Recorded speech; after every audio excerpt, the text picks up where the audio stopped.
Prevención y protección contra incendios. Nosotros somos el equipo 2 y a continuación les explicaremos a fondo más sobre este tema. Comenzaremos con el estudio del fuego.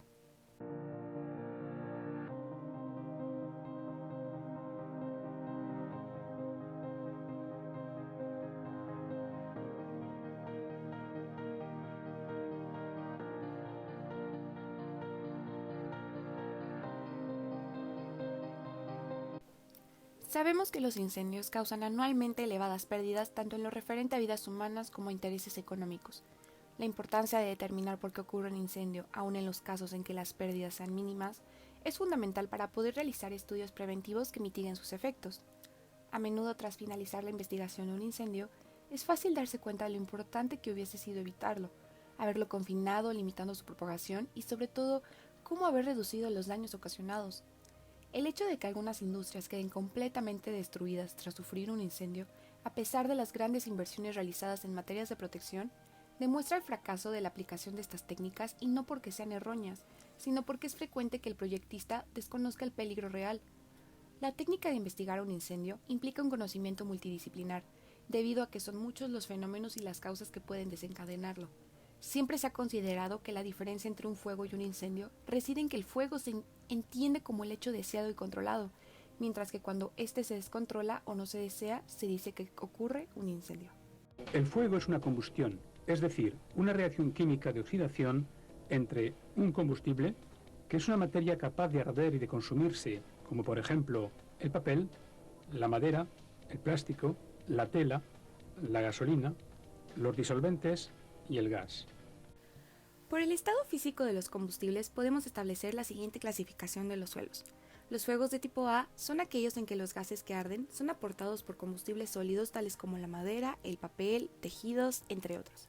Los fuegos de tipo B, cuando los vapores que arden son aportados por combustibles líquidos, como la gasolina o el alcohol, o sólidos licuables a bajas temperaturas, tal como las parafinas o las ceras.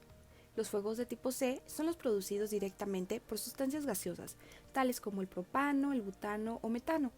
Y los fuegos de tipo D son aquellos generados en metales combustibles tales como magnesio, sodio, aluminio en polvo, etc. Todo fuego necesita tres elementos indispensables para iniciarse. Definimos así el triángulo del fuego. El combustible es la materia que se quema, es decir, se oxida, transformándose en otras sustancias. El comburente es lo que reacciona con el combustible generando la combustión. Normalmente será el oxígeno presente en el aire, pero también puede ser un sólido como los que se usan en pirotecnia para quemar la pólvora de un cohete, tal como el nitrato amónico, o incluso un líquido como el agua oxigenada. Por último, el calor es este elemento del triángulo del fuego el que tiene dos componentes importantes, la temperatura del combustible y la energía mínima de ignición. Una vez que se ha iniciado el fuego, este puede continuar o puede apagarse.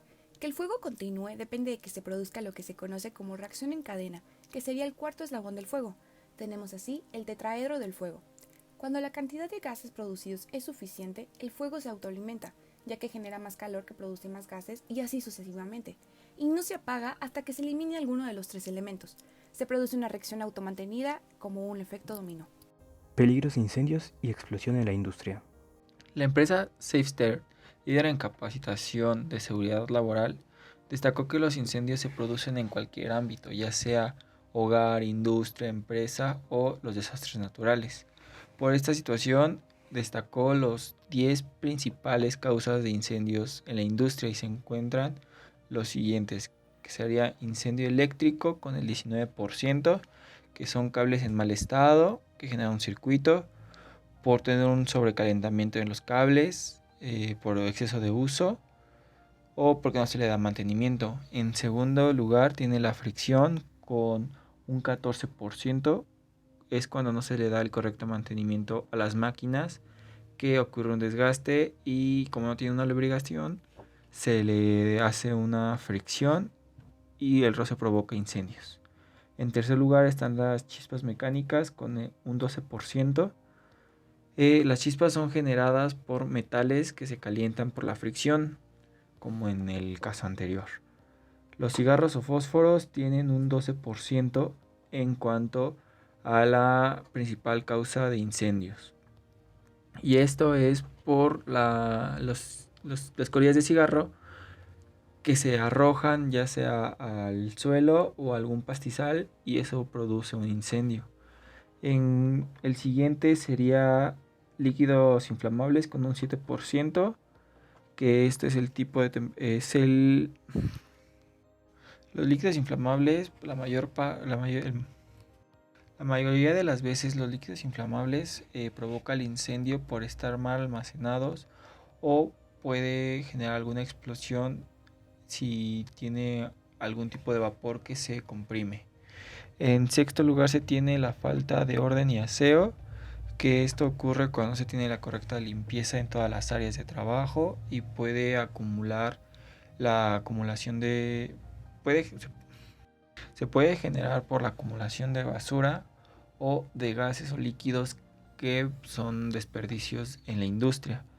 En el siguiente lugar tenemos las llamas abiertas, que son algunas de las máquinas que se utilizan en la industria, que dependen de calor, ya sean las estufas o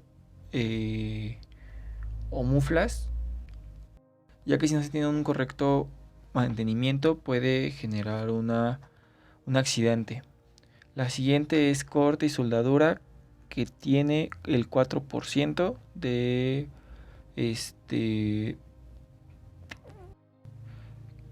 que entra en las principales causas de incendio, y esto es por la mayor parte de incendios se provocan por las mínimas partículas de chispas que se generan después de realizar alguna soldadura o corte.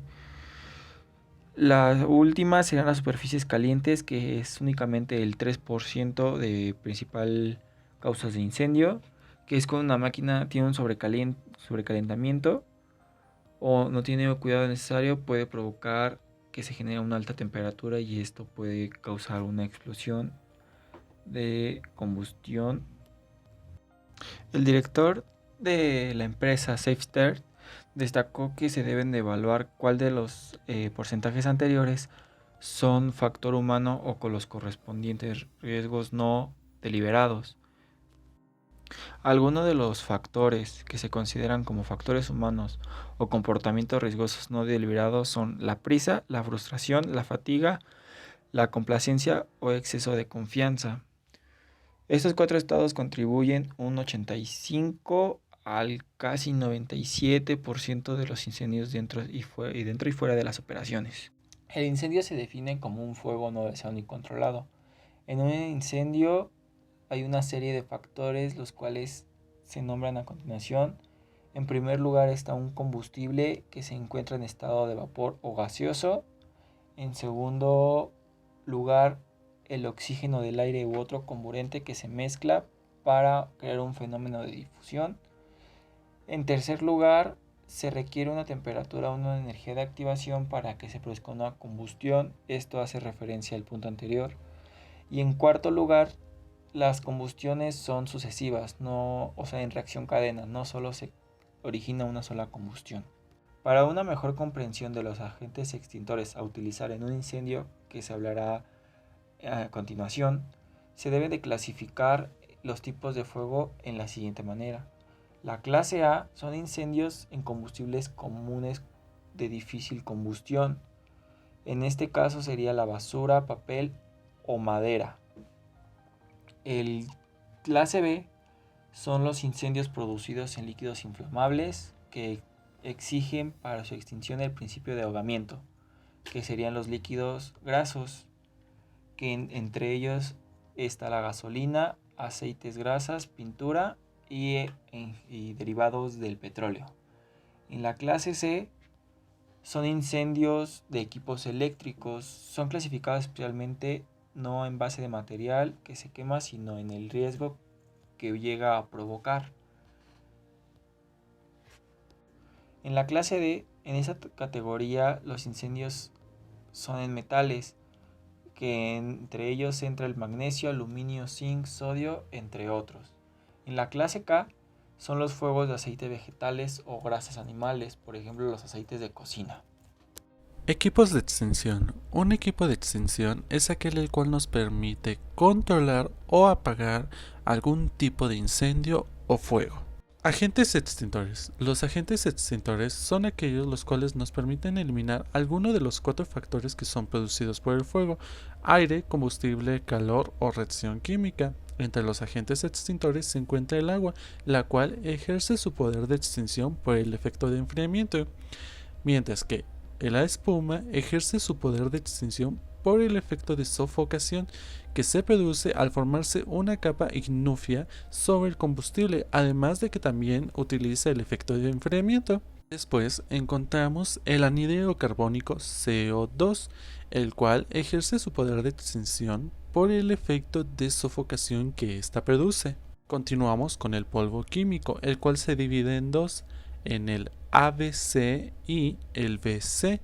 El ABC ejerce su poder de extinción por el efecto de supresión de una reacción química. De igual forma, el BC ejerce su poder de extinción por el efecto de supresión en una reacción química.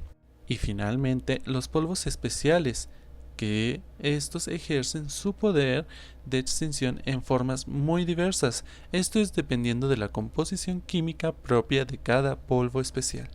Cabe recalcar que el agua, la espuma y el anhídrido carbónico CO2 actúan de forma física y sobre la temperatura del aire y el combustible, mientras que el polvo químico y los polvos secos especiales ejercen su forma en una reacción química o como una supresión. Cabe recalcar, además de todo esto, que los factores físicos se llevan a cabo en minutos, mientras que los químicos son dependiendo los segundos. Extinguidores portátiles. Un extintor portátil es aquel aparato el cual contiene un agente extintor que puede proyectarse o dirigirse sobre un fuego por la acción de una presión interna. Los extintores portátiles tienen diferentes características generales, entre ellas una es la masa, la cual hace que los extintores estén concebidos para que puedan ser llevados y utilizados a mano, teniendo en condiciones de funcionamiento su peso igual o inferior a 20 kilogramos para tener un buen traslado y uso de este. Cabe recalcar que debe de tener una instalación y una señalización donde se encuentre, la cual debe de medir entre 80 centímetros y 120 centímetros sobre el suelo.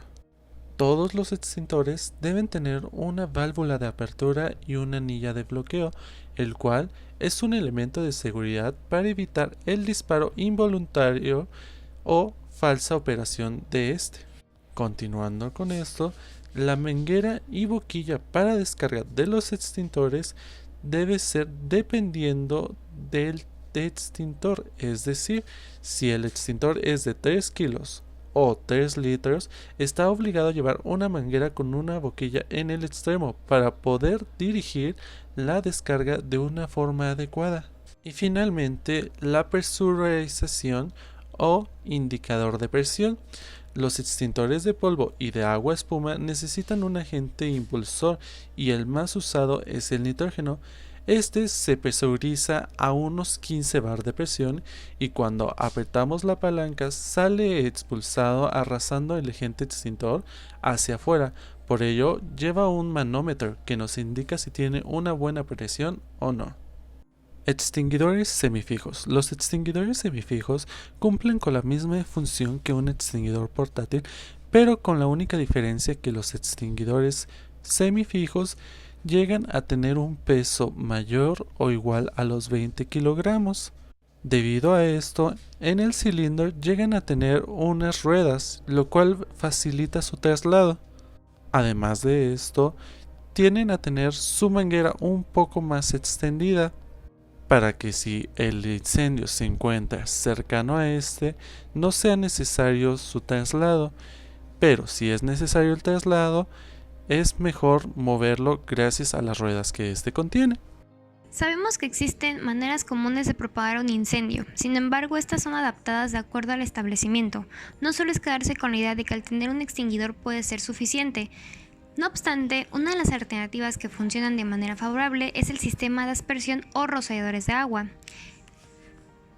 Es un sistema de lucha contra incendios que en presencia de fuego se ponen en funcionamiento descargando agua sobre las zonas afectadas para sofocar o controlar con rapidez. Estos sistemas se encuentran comúnmente en el techo y llegan a activarse detectando un incendio en su fase inicial, evitando que se tenga un mayor alcance con un mínimo de daños materiales. Existen dos tipos de sistemas, están húmedos y secos. Son los comúnmente usados, aunque hay otros tipos como de acción preventiva, de diluvio, etc., que tienen otras particularidades en cuanto a elementos y características de instalación y actuación. Dentro de los tipos de sistema tenemos que a continuación está el sistema de extinción de tubería húmeda. Estos están diseñados para usarse en aplicaciones donde la temperatura se mantiene por encima de la congelación. En tales sistemas, toda la red de tuberías está completamente presurizada, de manera que el agua es descargada desde una cabeza de rociador inmediatamente después de la actuación. Las válvulas de control de alarma o los detectores de flujo de agua se utilizan para activar alarmas locales y remotas. Las aplicaciones de este sistema son en almacenes climatizados, fábricas, hospitales, tiendas, centros comerciales, oficinas, entornos residenciales tales como complejos de apartamentos o condominios y residencias unifamiliares. Por otro lado, tenemos el sistema de extinción de tubería seca. Los sistemas de rociadores de tubería seca están diseñados para aplicaciones en las que las tuberías y los rociadores se someten a temperaturas de congelación, como almacenes sin calefacción, garajes, ventanas de tiendas, áticos o muelles de carga. Las válvulas del sistema, sin embargo, deben de instalarse en áreas no sujetas a congelación, ya que esta parte del sistema contiene agua.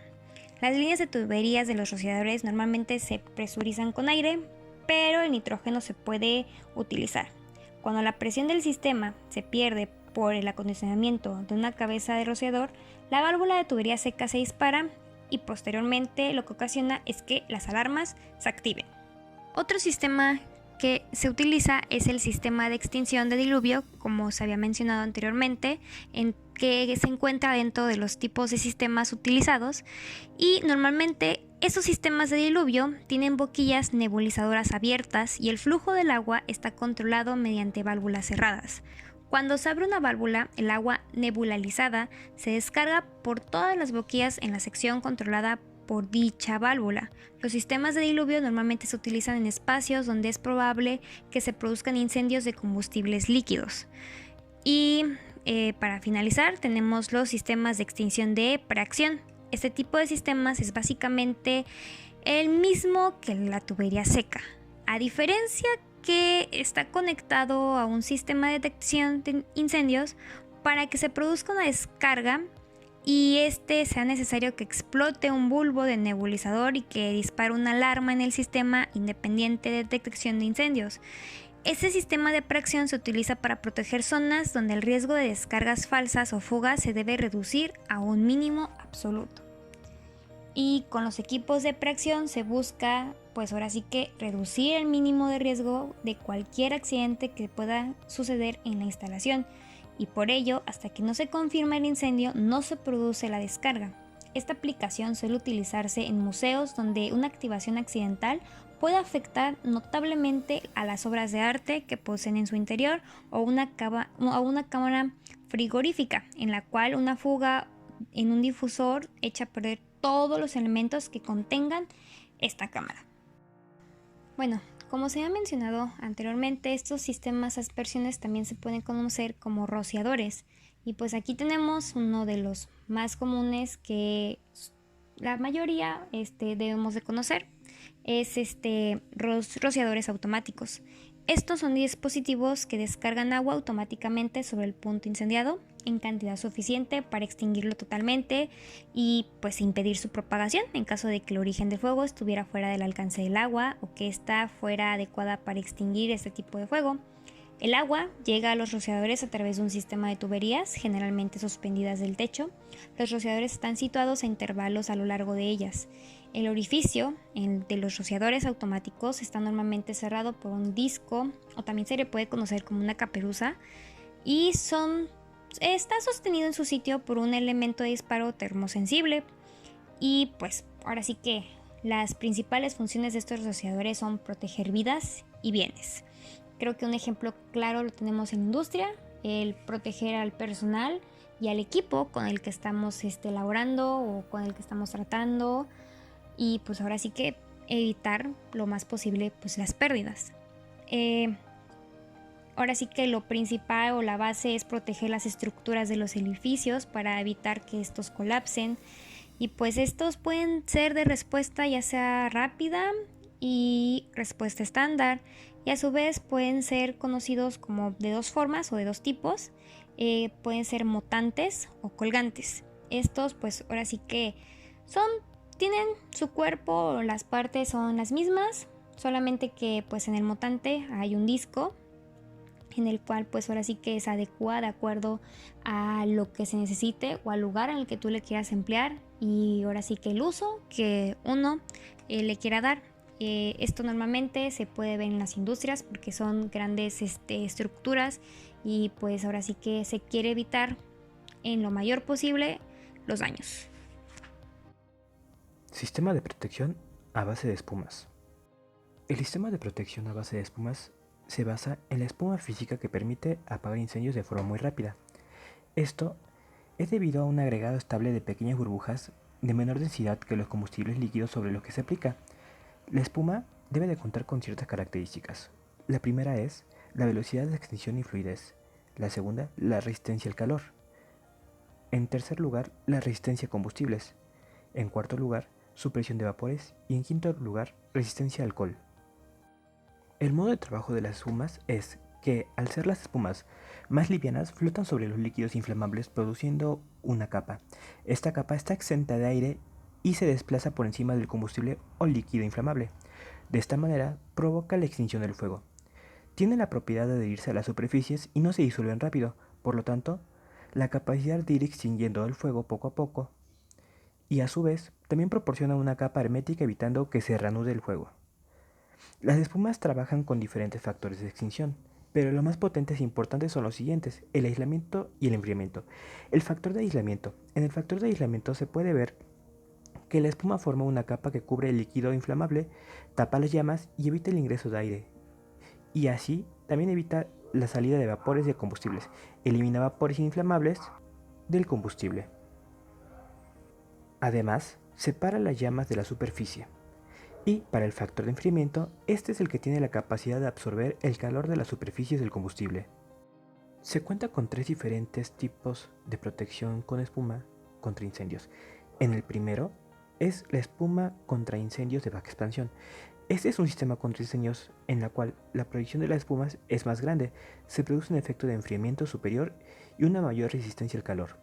Los sistemas más comunes que se utilizan para este caso, en este tipo de sistemas, son rociadores de espuma de baja expansión, cámaras de espuma para depósitos, vertederas de espuma para protección de cubetos y lanza de espuma para hidrantes monitor. El sistema de protección de espuma contra incendios de mediana expansión, este es un medio que ofrece un sistema único para transportar agua hacia lugares inaccesibles y una rápida cobertura del líquido inflamable. Este sistema es efectivo tanto para interiores como para exteriores. Se recomienda para la supresión de vapores o humos tóxicos. Los sistemas más comunes para la distribución de esta espuma son sprinkles y rociadores de espuma de mediana expansión, además de los lanzadores de espuma. Finalmente, contamos con la espuma contra incendios de alta expansión. Esta espuma está compuesta por burbujas secas llenas de aire. Se trata de un sistema de gran expansión para incendios tridimensionales. La espuma, en este caso, forma una barrera que protege de la radiación térmica del incendio contra las estructuras como los materiales. Este sistema contra incendios está indicado específicamente para proteger locales y no lugares abiertos, porque la presencia del viento podría desplazar la espuma. El sistema más común que usa este tipo de espuma son los generadores de espuma de alta expansión. A continuación, se muestra un video del actuar del sistema de protección contra incendios a base de espuma.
Redes contra incendios. El sistema de red contra incendios es una red de composiciones las cuales buscan la forma de evitar o controlar un incendio de forma segura y eficaz por medio de su gran funcionalidad. Esta plataforma se usa mediante distintos sistemas, tanto aéreos como subterráneos. Los principales objetivos de un sistema de red contra incendios son salvar vidas humanas, minimizar las pérdidas económicas producidas por el fuego y conseguir que las actividades del lugar en donde se propició el incendio puedan reanudarse a un plazo de tiempo lo más corto posible. El sistema de red contra incendios es una red de composiciones. Los incendios se clasifica de acuerdo a su función, de acuerdo al medio extintor y de acuerdo a la disposición y aplicación. En la parte de su función tenemos 4 clasificaciones, que es la funcionalidad de detección. En este caso sería detección de humo y de temperatura para poder dar así aviso que se está propiciando un incendio. Por funcionalidad de alarmas son las sirenas, las luces, para que todo el personal que se encuentre cerca tenga el conocimiento y pueda poner a salvo su vida. Otra es por funcionalidad de extinción, que serían los rociadores, entre otros. Estos serían para poder combatir directamente al fuego. Y por último tenemos funcionalidad de corte rápido. En este se tiene que es la ventilación mecánica para un corte de flujo de combustible y protección de la evacuación. La otra clasificación que tenemos es de acuerdo al medio extintor. En este tenemos agua, que sería por chorro, pulverizada o por niebla. Los agentes limpios, que serían dióxido de carbono, polvo químico seco. Y por espuma, que serían cañones e inundación. De acuerdo a la disposición y aplicación, tenemos sistemas fijos, en los cuales entran sistemas de detección y alarmas, los equipos móviles de gran capacidad, que serían los camiones cisterna, los motobomba portátiles, y los equipos portátiles, que en este caso entran los extintores, las mangueras. Por último, les hablaré acerca de los tipos de sistemas de redes contra incendios. En primer lugar tenemos el sistema de rociadores. Este es un conjunto de tuberías y conexiones que contienen los rociadores, y dicho sistema se distribuye homogéneamente en el área a proteger. Sus tuberías se interconectan con la red de hidráulica contra incendios del inmueble y depende a su vez del equipo de bombeo, el cual mantiene agua a presión en las tuberías. Después tenemos al sistema de diluvio. Este se refiere específicamente al empleo de agua pulverizada aplicada directamente sobre el elemento. El agua pulverizada se refiere al empleo de agua lanzada de una forma especial con partículas de agua a una velocidad y densidad de pulverización determinadas. Estas se descargan por aparatos y boquillas específicamente diseñadas pues con este propósito. El modelo de pulverización de agua de una boquilla sobre una superficie puede ser elíptico o circular. Después tenemos al hidrante contra incendios. Este es una toma de agua conectada en la red hidráulica de distribución de agua contra incendios y está diseñada para proporcionar un caudal considerable en caso de este. En este caso tenemos 2 tipos de hidrante, que sería el exterior y el interior.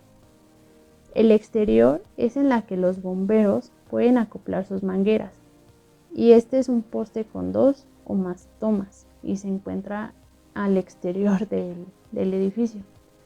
Después tenemos al hidrante interior, que estos están situados en el interior y son equipados con un gabinete donde se aloja una manguera conectada a una válvula angular de corte, un chiflón para bifurcación del agua y una llave para apretar los acoplamientos.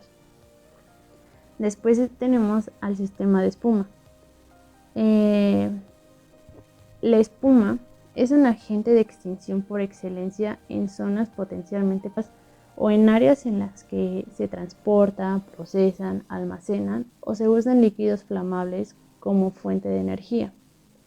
La espuma puede evitar la reignición durante un largo periodo de tiempo y una espuma acuosa estable puede extinguir el fuego, líquido combustible o inflamable, combinando mecanismos de enfriamiento, eliminación de vapores y sofocación de las llamas. Después tenemos a los sistemas de dióxido de carbono. Este es un gas abundante y anticorrosivo que no apoya la combustión debido a que no reacciona con la mayoría de las sustancias. Este tiene una clasificación de una baja toxicidad y se comprime comúnmente a un estado líquido para su almacenaje y se transporta en cilindros. De hecho, son los cilindros rojos que vemos. De hecho, está la imagen ahí en la diapositiva. Al descargarse, la presión de este da un aspecto de vapor y por su baja temperatura cristaliza el agua en el aire. Para propósitos de supresión del fuego, la descarga se diseña para subir la concentración del dióxido de carbono en el área protegida. Después tenemos al sistema de alarmas. Este tiene como propósito ser la primera notificación de una señal de alerta, supervisión y a su vez advertir a los ocupantes del edificio ante cualquiera de estas situaciones. El sistema de alarma está compuesto por dispositivos de iniciación y dispositivos de notificación, siendo los primeros las estaciones manuales, detectores de humo, detectores de flujo y supervisores de válvula. Y los de notificación son las bocinas de alarma, las luces, los anunciadores y los repetidores. Por último, tenemos la red hidráulica de distribución de agua. Esta es un conjunto de tuberías conectadas entre sí por medios mecánicos que cuentan además con conexiones como codos, válvulas y tomas. Dentro de la red de tuberías se encuentra contenida el agua, la cual está sometida a condiciones de presión, y el comportamiento de esta es el suministro de agua mediante tanques o sistemas al equipo de bombeo. Ambas capacidades son definidas en base a la necesidad del sistema con mayor demanda.